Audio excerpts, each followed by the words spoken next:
Nós começamos com os principais recortes e destaques da pesquisa Datafolha divulgada ontem.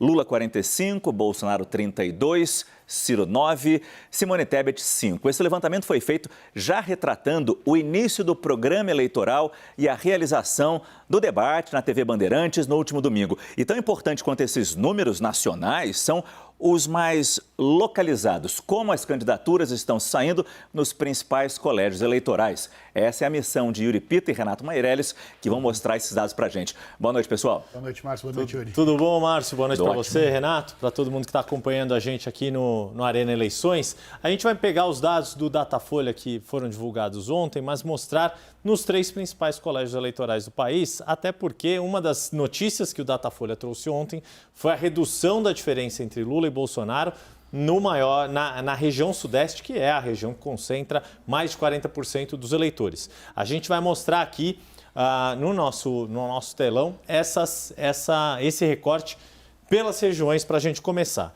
Como a gente falou, sudeste, 41-35, a diferença entre Lula e Bolsonaro, ela era de 12 pontos na edição anterior do Datafolha, agora 6 pontos a diferença. Na região sul, um empate técnico, 37-35. Eu vou pular o Nordeste aqui para a gente falar das outras regiões que ainda tem empate técnico. Centro-Oeste, 39-37. Norte, 42-39. Lembrando que Centro-Oeste e Norte é uma detecção super difícil de fazer porque a amostra é muito pequena. E aí sim, região Nordeste, com quase 30% dos eleitores, uma ampla vantagem, segue em vantagem o ex-presidente Lula, 58-24. E aí, Márcio, só para jogar aqui para o Renato, para a gente já fazer uma primeira conversa. Renato, está muito claro que o Sudeste é o território a ser disputado pelos 2 candidatos, né? Se Bolsonaro conseguir recuperar a vantagem do Sudeste que ele teve em relação a Fernando Haddad, não na mesma proporção, mas conseguir ter uma boa vantagem, é o caminho para conseguir compensar essa vantagem de Lula no Nordeste. Porque as outras regiões, por mais que Bolsonaro vá bem, elas não têm volume para compensar essa diferença toda, né, Renato? É exatamente isso, Yuri. Com um detalhe especial. Pense que boa parte do dinheiro que se deu de distribuição através dos auxílios foi concentrado na região Nordeste. Mesmo assim, essa diferença entre Lula e Bolsonaro não conseguiu diminuir de forma substancial nessa região do país, que é o segundo maior colégio eleitoral, regionalmente falando, do nosso país. Sudeste tem um desafio muito grande, tem empate técnico praticamente em São Paulo, Lula em Minas Gerais, que é o segundo maior colégio eleitoral do Brasil, também o segundo maior da região Sudeste, o Lula ainda desponta na frente.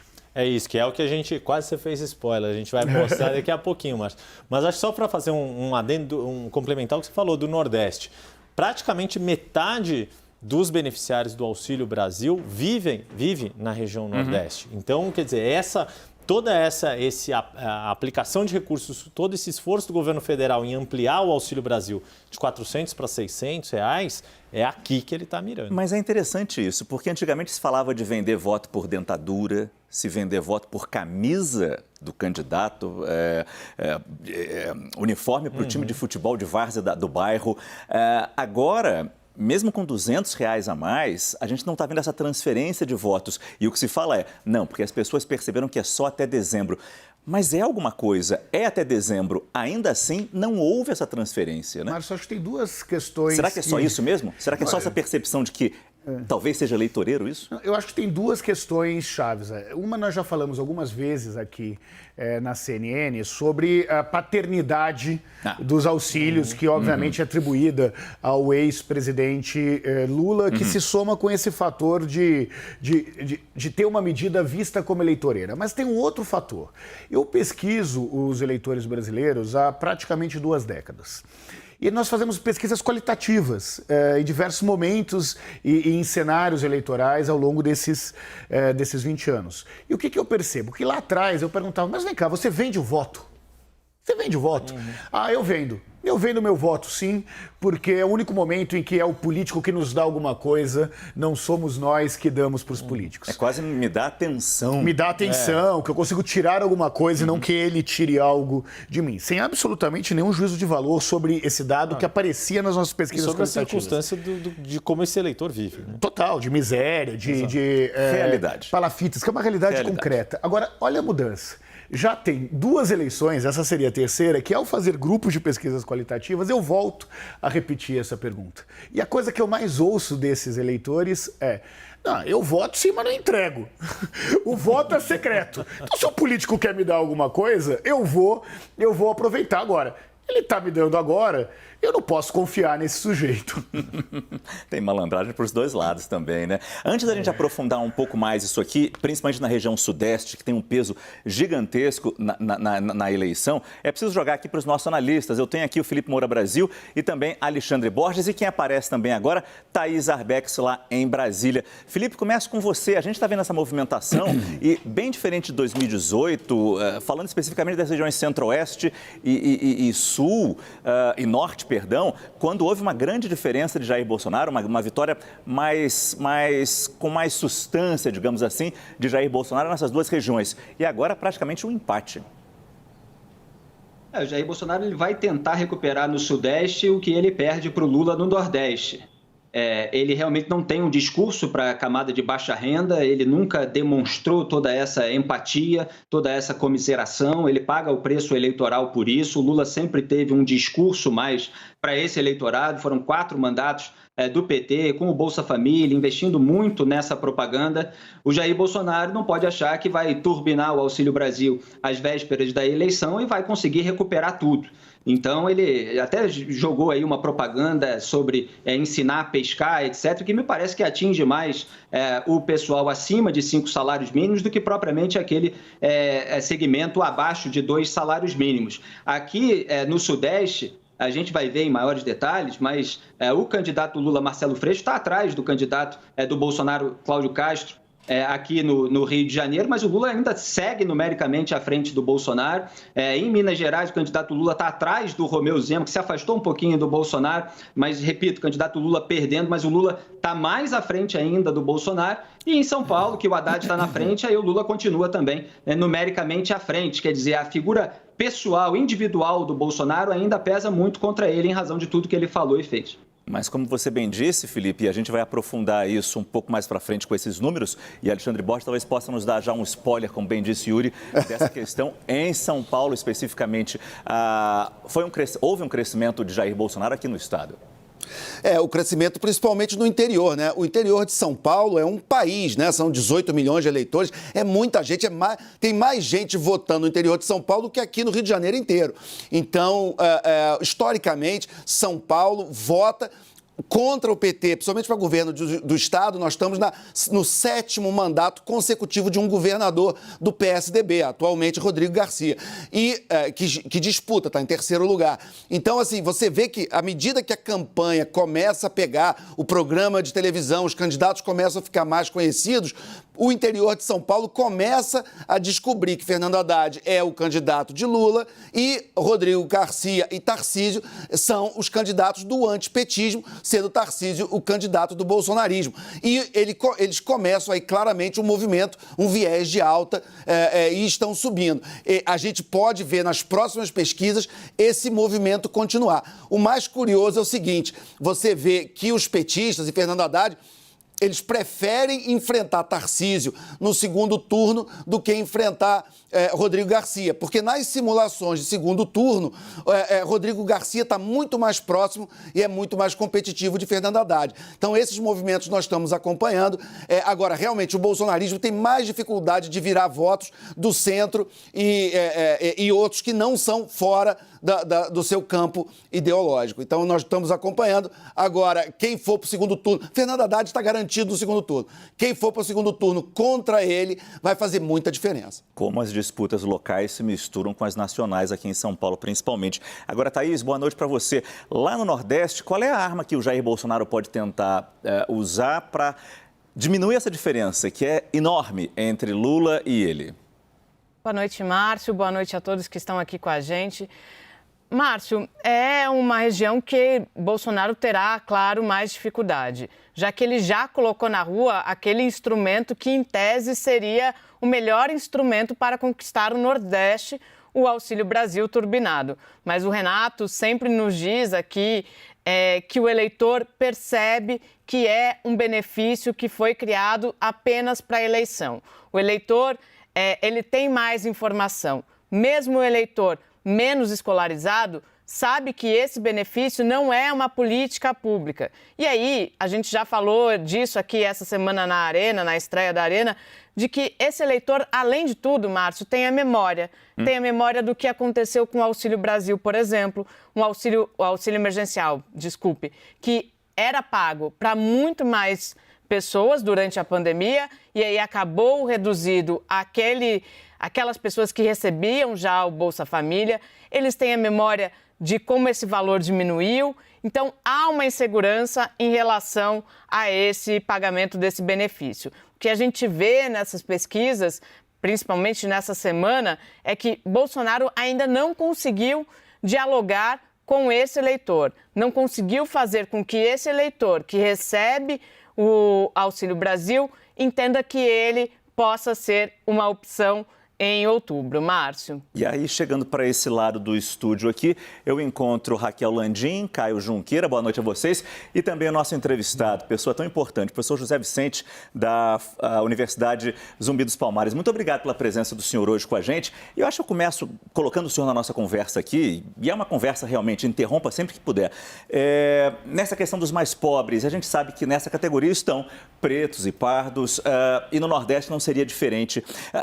Como é que o senhor está vendo as estratégias para se alcançar esse público, particularmente nos programas de governo? Há menção a pretos e pardos, a desigualdade que existe no nosso país? Claro, menção e propostas desses candidatos?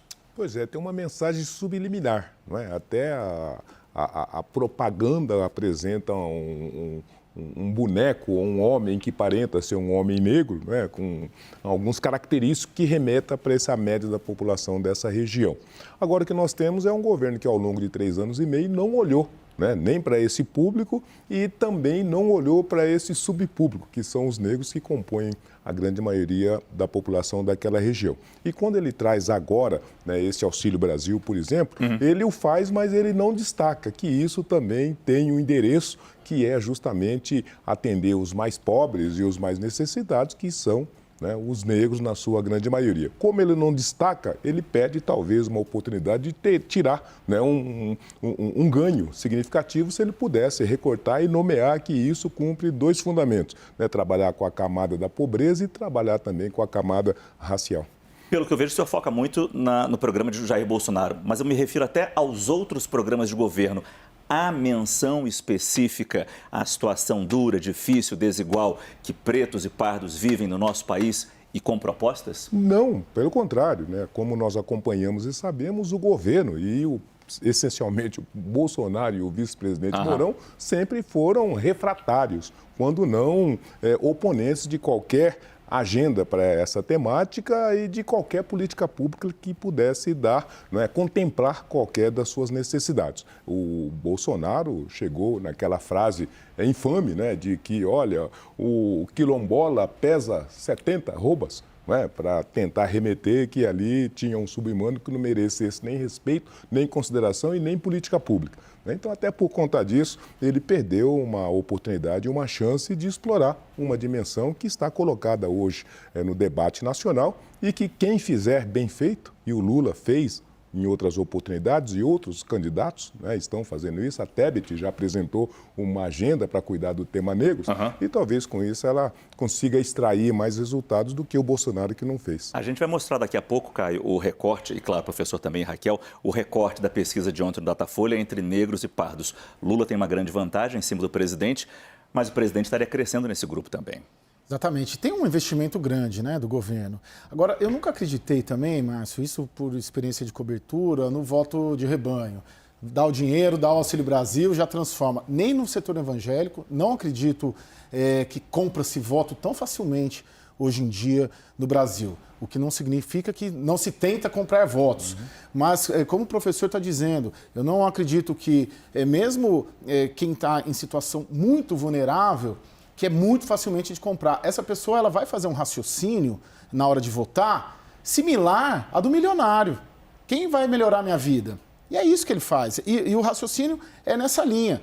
Quando a população mais vulnerável e está com o ex-presidente Lula, né, segundo as pesquisas, essa faixa do eleitorado, se você se refere, quando ela olha e, a despeito do Auxílio Brasil, ela opta pelo Lula, é porque ela acha que o Lula vai melhorar, porque o Lula lá atrás, como o senhor falou, já tem uma narrativa toda de construção de políticas públicas sociais que leva esse eleitor, apesar do Auxílio Brasil, optar de novo pelo Lula. E eu acho isso também na mesma questão dos evangélicos. Eu não acho que chega lá as grandes lideranças evangélicas e, o nosso candidato, no caso o Bolsonaro, que é onde ele navega bem, e aí todo mundo vai e vota no Bolsonaro. Mesmo os evangélicos também, tem evangélico que vai votar no Lula, no Ciro, na Simone, não é tão automático assim. Você pode ter um discurso focalizado, você pode ter valores, você pode ter uma identidade, como no caso dos evangélicos tem, porque o presidente Jair Bolsonaro fala de família, essas questões que tocam ali nos evangélicos. Mas não há uma questão automática.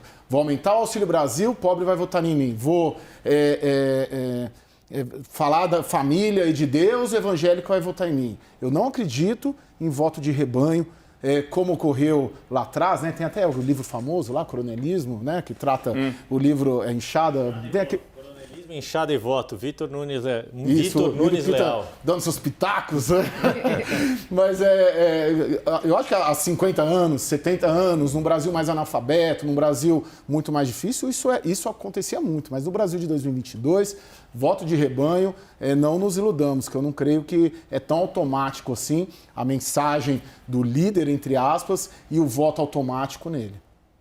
Raquel, também não é só chegar, corroborando o que disse o Caio, não é só chegar no ano da eleição e começar a jogar política pública aqui. É preciso fazer uma coisa continuada, ao longo de 4 anos, até para ter um resgate real, com segurança, sustentável, para tirar realmente essas pessoas mais vulneráveis, na expressão que o Caio usou, da situação de miséria em que muitos vivem. Não, certamente, Márcio, mas eu vi nesse Datafolha algumas notícias boas para a campanha do Jair Bolsonaro e notícias mais complicadas para a campanha de Lula. Bolsonaro cresce na espontânea, ele cresce no segundo turno, ele cresce no Sudeste. Em São Paulo, a diferença está diminuindo muito, significativamente.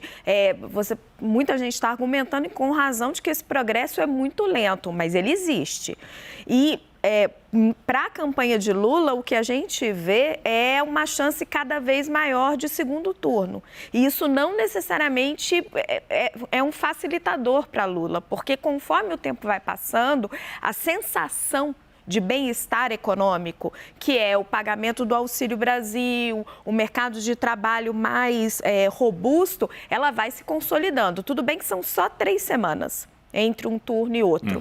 Então, é pouco tempo para essa sensação se consolidar, mas Bolsonaro precisa ganhar esse tempo.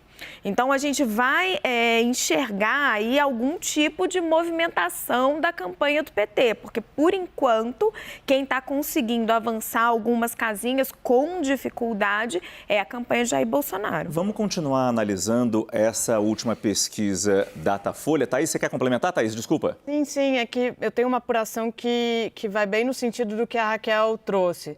Falando hoje com o QG da campanha do ex-presidente Lula, eles têm bastante claro que esses números da economia vão ser, sim, usados pelo presidente Jair Bolsonaro, mas eles também dizem que, por outro lado, a vida do povo não melhorou. Esse é o mote. E aí, qual que é a estratégia neste momento?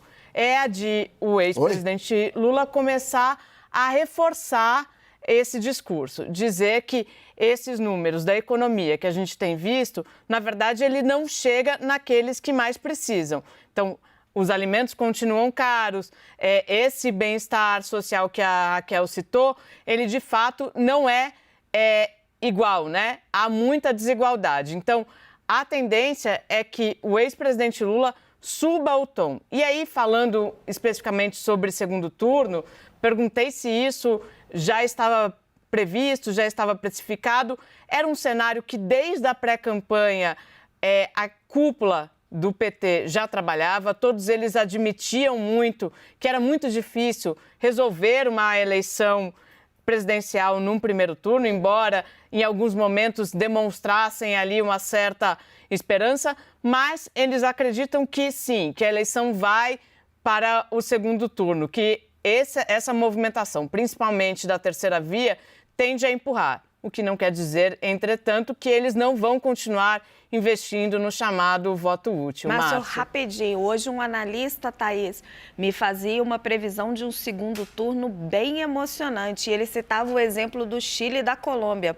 Como você tem uma polarização muito grande, se Bolsonaro chegar muito pontuando muito melhor do que muita gente imagina, você pode ter uma corrida para as urnas, para cada um tentar aí defender o seu candidato, essa rejeição a Lula e Bolsonaro. Eu tenho ouvido muito o termo acirramento na campanha do PT, a Thaís também deve estar ouvindo isso, os meninos, né?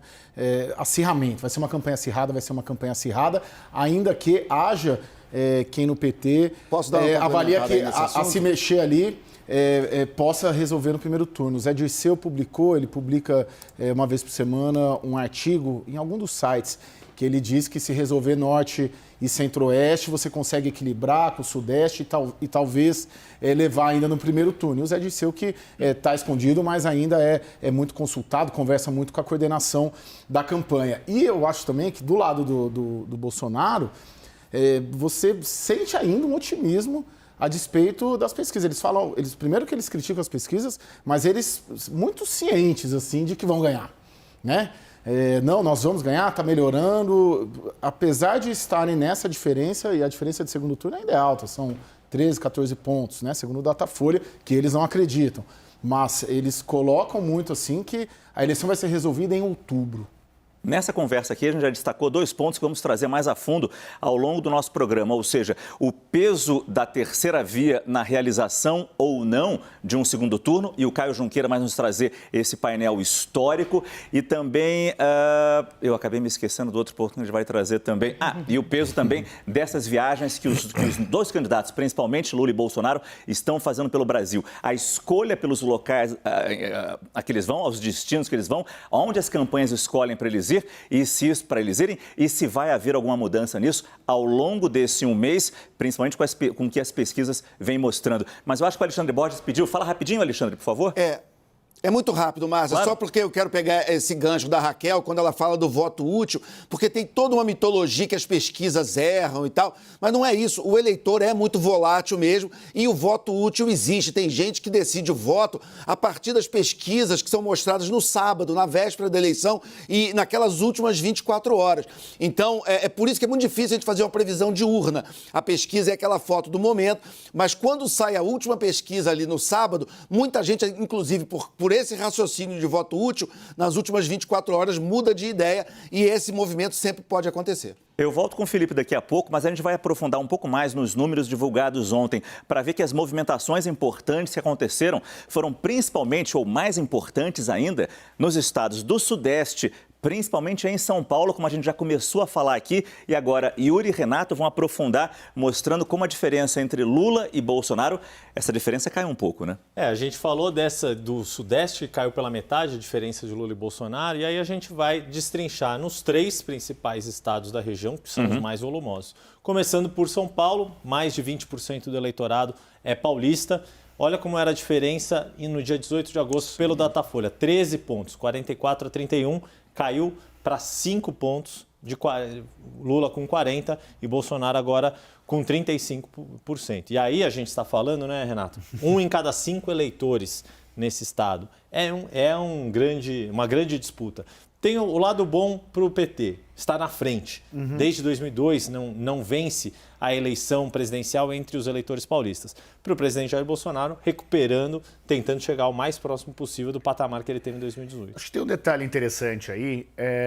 Se a gente for lembrar ontem o crescimento que se deu em São Paulo no voto para governador, nós pudemos observamos que o Tarcísio cresceu e o governador Rodrigo Garcia também cresceu e o Haddad caiu. Né? Então, só para entender essa... Praticamente a mesma coisa. O Haddad tinha perdido 3 pontos, o Lula perdeu 4. Praticamente a mesma. Agora, o outro detalhe interessante é que tanto o Lula quanto o Bolsonaro estão na frente de qualquer candidato a governador no estado de São Paulo. É verdade, é isso. Nem Haddad, nem Tarcísio tem 100% dos votos, não conseguem fazer esse casamento completo. Agora, 2 pontos aqui. Primeiro, que o Lula perdeu 4 e Bolsonaro ganhou 4. É claro que é uma coincidência, não é? Não necessariamente o voto de Lula foi... Dificilmente o eleitor do Lula vai para o Bolsonaro tão automaticamente. Essa é uma eleição em que se tem menos rouba-monte.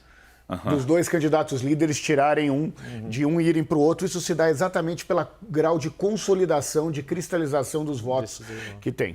E um outro ponto, até que ponto Tarcísio consegue votos para Bolsonaro? A gente fala muito de Bolsonaro, Tarcísio se beneficiar de Bolsonaro, mas Bolsonaro se beneficia de Tarcísio também? Vamos lá.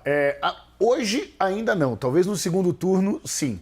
Mas qual é a consequência disso daqui? Se o Tarcísio quiser se consolidar para ir ao segundo turno, ele terá que colar ainda mais no presidente Jair Bolsonaro. Ele está muito atrás da intenção de voto de Jair Bolsonaro. E Jair Bolsonaro apoiando mais intensamente Tarcísio de Freitas, o Rodrigo Garcia vai ter que, de alguma forma, se distanciar do Bolsonaro. Porque ele, ao se aproximar do Bolsonaro, ele pode correr o risco de perder votos. Então, isso pode ter um impacto no segundo turno para presidente da República no maior colégio eleitoral, que é o estado de São Paulo. Você tem os números do Rio de Janeiro também? A gente vai passar para os outros 2 estados. Primeiro, a gente vai para Minas. Não, Rio de Janeiro primeiro. Então, vamos lá. Você pediu uma ordem, Márcio. Está aqui. Rio de Janeiro, em sua homenagem. De novo, aqui, na verdade, o que aconteceu foi uma estabilidade da diferença. A gente vê Lula e Bolsonaro em 18 de agosto, 41 a 35, 6 pontos, e continua 6 pontos, só que cada um deles oscilou 1 ponto para cima. É um cenário estagnado, o que, de novo, para Lula é uma boa notícia nesse aspecto, levando em conta o fato de ser o berço do bolsonarismo. A grande questão aqui, me parece, Renato, também associando com os candidatos ao governo. Aí tem um X, porque é o candidato de Bolsonaro, Cláudio Castro, que está bem e está se vinculando mais. E isso pode ser que, aí sim, esse empurrão que o Márcio perguntou sobre o Tarcísio, pode ser que, nesse caso, dê uma ajudada em Bolsonaro. Eu acho que pode ajudar sim, mas vai depender da estratégia real do Tarcísio, do quanto que ele efetivamente vai conseguir colar em Bolsonaro. Lembrando que ele tem o governador Castro tem uma intenção de voto muito grande na região oeste, na zona oeste do Rio de Janeiro, que é também a região em que Lula tem um colégio eleitoral bastante consolidado. Lá tem uma intenção de voto bastante consolidada. Então o Castro precisa do apoio bolsonarista. Vamos lembrar que o Castro é evangélico e também historicamente lida com o Rio de Janeiro, que é um estado mais evangélico, inclusive, do que a média nacional, mas ao mesmo tempo ele fala mais para a periferia, que é um eleitorado mais propenso a votar no Lula do que em Bolsonaro. Deixa eu jogar essa discussão, antes de mostrar Minas, jogar essa discussão aqui para o Rio de Janeiro com Felipe Borges, que devem estar acompanhando de perto isso, e principalmente, Felipe, essas... Você me escuta, Felipe? Perdão, não escutei a pergunta, Márcio. Não, eu não fiz pergunta, só perguntei se você me escuta. Desculpa. Agora sim escuto, agora sim. Essa era a pergunta, se me escuta. Não, na verdade, como é que vocês estão acompanhando essa disputa aí? E o Renato lembrou uma coisa boa, a força da Zona Oeste. A gente pensa que é uma região, para quem está de fora do Rio de Janeiro, parece uma região pequena, mas ela é enorme e importante. É importante, é fundamental, é uma região, inclusive, onde o Marcelo Freixo, que é o candidato do Lula aqui ao governo do estado do Rio de Janeiro, sempre teve uma votação baixa. Ele sempre teve uma votação mais alta aqui na zona sul do Rio de Janeiro, na área nobre. Então, ele teve muita dificuldade de se eleger prefeito, governador, em razão desse segmento. Talvez até por isso ele tenha mudado a sua posição sobre a legalização das drogas, por exemplo, porque o segmento evangélico é radicalmente contra a legalização das drogas e o Marcelo Freixo defendia isso ao longo do tempo. Agora, o Lula, pelo recall que ele tem, pela força do discurso, da propaganda, de ter ficado no poder durante 4 mandatos, contando com os da sucessora, ele tem uma penetração nesse segmento. Então, você tem ali uma disputa entre Lula e Jair Bolsonaro. Mas aqui, na disputa estadual, o Cláudio Castro acaba ganhando do Freixo. A gente falou até disso ontem, Alexandre, mas eu acho que foi mais com o Felipe. Queria pegar um pouco mais com você. E o quadro de violência na cidade, do Rio particularmente, mas se espalhando pelo estado inteiro. Como isso está entrando nessa campanha e como isso poderia pesar contra Cláudio Castro, mas aparentemente a gente não vê esse peso ser tão decisivo, pelo menos na pesquisa eleitoral para governador. Exatamente, Márcio. O tema segurança, que sempre foi tão forte, tão presente nos debates do Rio de Janeiro, a gente não tem visto tanto nessa campanha, nacionalmente e regionalmente aqui no Rio de Janeiro. O Marcelo Freixo, ele tem uma resistência grande na classe média pela ideia de que a esquerda é mais leniente com os criminosos, aquela coisa de que os candidatos mais à direita seriam mais rigorosos, mas o Marcelo Freixo tem tentado, primeiro, ao sair do PSOL e vir para o PSB, essa posição dele em relação às drogas, a luta dele contra as milícias, que é outro ponto importante histórico, que é onde até Marcelo Freixo ficou mais conhecido, ele tenta entrar também no discurso de segurança pública de uma maneira mais forte. Por isso, até que ele tem votos em zonas pobres da cidade. Não é em todas, ele não é o campeão de votos, mas ele tem, além das zonas nobres aqui da Zona Sul, Laranjeiras, o pessoal brinca dizendo que ele é o governador da PUC e tal, mas ele também é um candidato que tem votos na Zona Norte e em periferia pelo trabalho dele contra as milícias. Eu não sei se o Yuri já pode trazer para a gente os números de Minas Gerais, Yuri. Ao seu comando. Se quiser, vamos lá. Só servir. Não tem pão de queijo, cafezinho, mas tem os números aqui do Datafolha. Vamos então lá. Temos um problema. Se não tem pão de queijo, cafezinho, temos um problema, então. Eu que estou no ar desde as 3h30, concordo 100% contigo. Mas vamos lá. Minas Gerais também pelo Datafolha e TV Globo. A diferença deu uma variadinha, mas vamos lá. Lula tinha 49% e Bolsonaro 29%, 20 pontos de diferença em 18 de agosto. E agora, na pesquisa encerrada em 30 de agosto e 1º de setembro, 47% para Lula, variou dentro da margem de erro. Bolsonaro também variou dentro da margem de erro, que é de 3 pontos nesse caso. Então, a gente também tem um cenário estabilizado.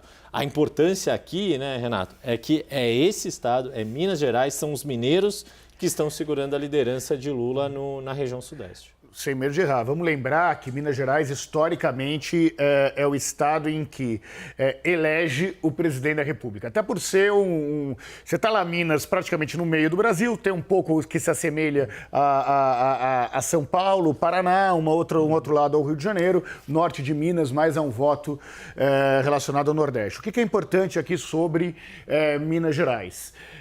Caso a eleição para governador em Minas Gerais se resolva no primeiro turno, como a pesquisa do Datafolha mostrou que deve acontecer com a vitória de Romeu Zema no primeiro turno, nós teremos um governador de estado eleito em primeiro turno que não teve que se comprometer em apoiar uma candidatura nacional e isso pode dificultar substancialmente a vitória de Bolsonaro no segundo turno em Minas Gerais. Exato, porque seria outra coisa ter um segundo turno entre Zema e Calil, Alexandre Calil, que é apoiado por Lula. Aí Romeu Zema seria obrigado a ter que aderir ao palanque de Bolsonaro para reproduzir a polarização no estado.